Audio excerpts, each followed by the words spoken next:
Obviously, Lenny Yoro, injury, that's an absolute nightmare when you just join the club. Our senior reporter, Melissa Reddy, is out with United, so we'll get an update when we speak to her a little bit later.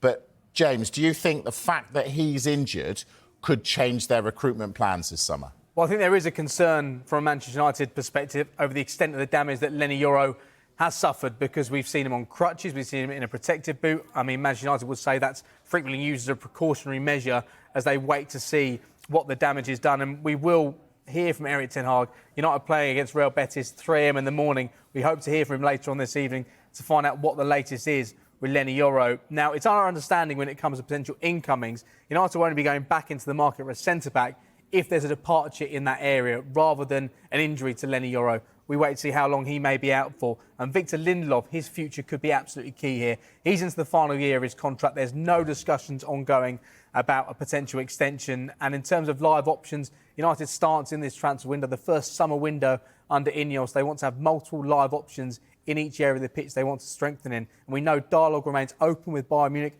around the signing of Matthias de Ligt, who's interested on moving to Old Trafford. And earlier on this window, United's having 2 bids rejected from Everton for Jad Branthwaite. So they do have live options they're working on, and they'll be ready to go, but probably only if there's a departure in that area. We spent a lot of the windows last season saying Harry Maguire. We haven't mentioned him once yet. That's clearly significant. Let's talk midfield, though. Scott McTominay, going or staying?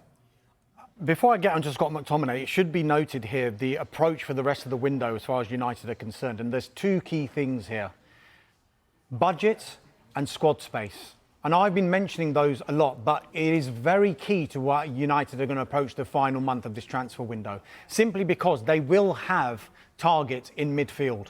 They will have targets in central defence. They will have targets at right back. We've been talking about Noussair Mazraoui already. But it will require Manchester United to get money in, and by getting money in, you sell players, and that creates squad space. That's the case with midfield in particular. Scott McTominay is a player that United could have sold last summer.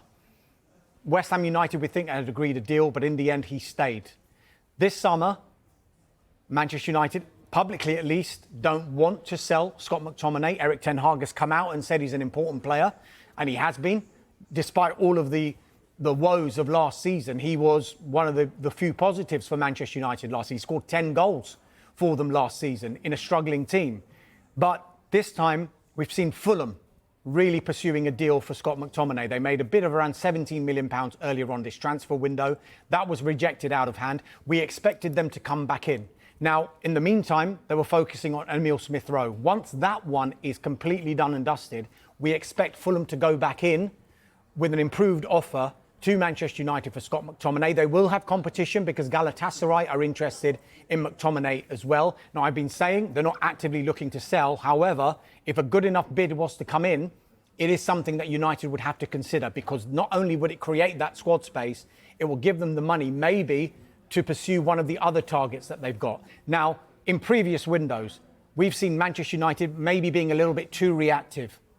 They'll sell a player. Who are we going to get? Instead, this time, they want to agree in principle as many deals as they can with players that fit the profile of the type of player that they want. Once they've done that, when a player does leave, they can immediately go to a player and say, we've done so much work on this deal, let's get it over the line. If they say no to that deal and it can't happen, they can easily pivot to another player that they've done work on.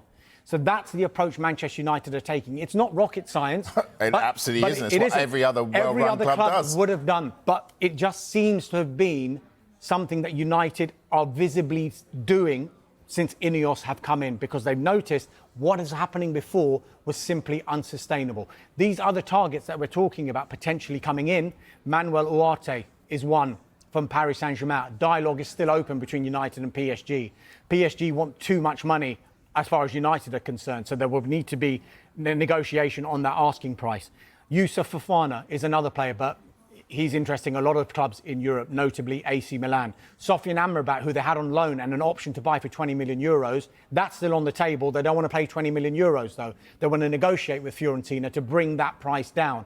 If they can, then less than 20 million euros wouldn't seem like a huge outlay, and I don't think that that would disturb a potential bigger signing. it would be an addition maybe. So they wouldn't have to, I don't think.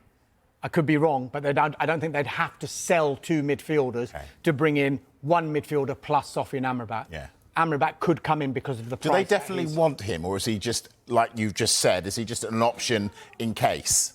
No, well, the talks are ongoing as far as we're aware with Fiorentina to try and bring this price down. So there is obviously that interest. But he will be one of a number of options that United are looking at, but not necessarily an option that would cost them in excess of 40, 50 million pounds. This would be much, much cheaper. But if you'd asked Manchester United fans like 6 weeks before the end of the season, or even asked Manchester United, they probably said, I don't know whether we're going to exercise the option. 6 weeks, the last 6 weeks of the season, things changed for Amrabat. Yeah. You started the FA Cup final. United beat Manchester City in that FA Cup final. And maybe he gave Manchester United a decision to make in that maybe he's not the regular starter every single week, but when we need to play a certain team in a certain way, he could do a job for this football club. So maybe that's why they're keeping that option open. Yeah, so there one... are a lot of midfielders that they're after, but it looks like it's dependent on someone leaving. That one game seems to have had a lot of impact on Manchester United, doesn't it? Noussair Mazraoui, where are we with him? Well, building on what Darmish was saying there, I think United are trying to get as many potential deals as close as possible so that when there is a departure in a certain area, they're ready to hit the green light and make that signing. So this seems to hinge a lot on Aaron Wan-Bissaka's future. We know West Ham very close to agreeing a deal with Manchester United. So talks are advanced with Bayern Munich around the signing of Mazraoui. Personal terms not expected to be an issue. So United trying to get in a position where if and when Wan-Bissaka departs, they're ready to sign Mazraoui. Now, he is part of Bayern Munich's pre-season tour of South Korea, but that's not a surprise according to Sky Germany. So United already signed Joshua Zirkzee in this window, already bringing in Lenny Yoro. They're now trying to sort out that right-back area. He can play left-back as well, Mazraoui. I think most Manchester United fans, whilst they credit what Aaron Wan-Bissaka has done over 5 years at Manchester United, in particular defensively, I think they're ready to move on. And all big teams have got full-backs or central defenders that can build a platform for sides to move forward with. They've not been able to do that around Wan-Bissaka. Mazraoui is a player who can definitely help them in the final third of the pitch. Darmish, Jadon Sancho back in the fold, but is he going to stay? This is a very good question because, look, we knew earlier on in this transfer window, Erik ten Hag and Jadon Sancho put their differences behind them. They drew a line under all of their problems and he was reintegrated into first team training. He's on the tour in the United States of America with Manchester United. Does that mean that he definitely stays at Manchester United? Well, it hasn't stopped interested clubs from continuing to pursue a deal for Jadon Sancho. We've been hearing about Juventus and Borussia Dortmund throughout the window. They haven't been able to afford what Manchester United would want, which is around £40 million, which still represents, over £30 million worth of loss compared to what they paid Dortmund a few years ago. But PSG is the latest club to emerge. Now, we're told that while there hasn't been a formal approach or a formal bid between the clubs, we understand that Paris Saint-Germain are exploring the conditions of a deal, and we understand that personal terms wouldn't be a problem if the clubs can agree a deal between them. So what I'm saying here is, while he has been reintegrated, it doesn't necessarily rule out Jadon Sancho moving from Manchester United in this transfer window. It is definitely one to watch. We know we've been talking about him and almost assuming up until about a month and a half ago that he would be leaving.